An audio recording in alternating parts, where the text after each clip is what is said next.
পরিকল্পনা মন্ত্রী আমির খসরু মাহমুদ চৌধুরী বলেছেন, ফ্যাসিবাদী সরকারের ১৬ বছরে লাগামহীন দুর্নীতি দেশের অর্থনীতিকে ধ্বংসের দ্বার প্রান্তে নিয়ে গেছে। প্রতিকূল পরিস্থিতির জন্য অর্থনীতিকে এগিয়ে নেওয়ার চ্যালেঞ্জ নিতে সরকার প্রস্তুত বলেও জানান। শুক্রবার সংসদে ৩০০ বিধিতে দেয়া বিবৃতিতে অর্থমন্ত্রী এমন মন্তব্য করেন। তিনি সংসদকে জানান, রাজস্ব আদায়ের চেয়ে ব্যয় বেশি হওয়ায় বাজেটে ঘাটতি দেখা গেছে।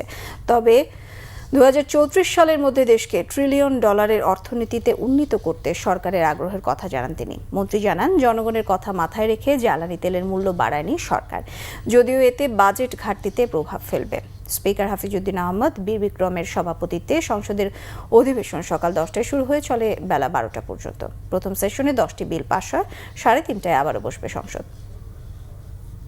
বিগত 16 বছরে ফ্যাসিবাদী সরকার অর্থনীতিতে সীমাহীন দুর্নীতি, লাগামহীন লুটপাটের মাধ্যমে অর্থনীতিকে ধ্বংসের দ্বারপ্রান্তে নিয়ে দাঁড় করানোর পাশাপাশি সামাজিক ও প্রাতিষ্ঠানিক খাতকে অকার্যকর করে দিয়েছে।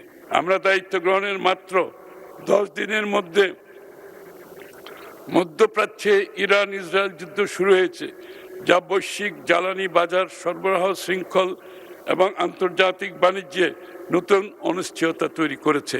এর প্রভাবে সরকারকে চলতি অর্থ বছরের মার্চ-জুন সময়ে বিদ্যুৎ, জ্বালানি, এলএনজিতে যে নির্ধারিত ভর্তুকির অতিরিক্ত আরও প্রায় ৩৬,০০০ কোটি টাকা প্রদান করতে হবে। মাননীয় স্পিকার, এই প্রতিকূল বৈশ্বিক পরিবেশের মধ্যেই আমাদের অর্থনীতিকে সামনে এগিয়ে নিতে হবে এবং আমরা এই চ্যালেঞ্জ মোকাবেলায় প্রস্তুত ইনশাআল্লাহ।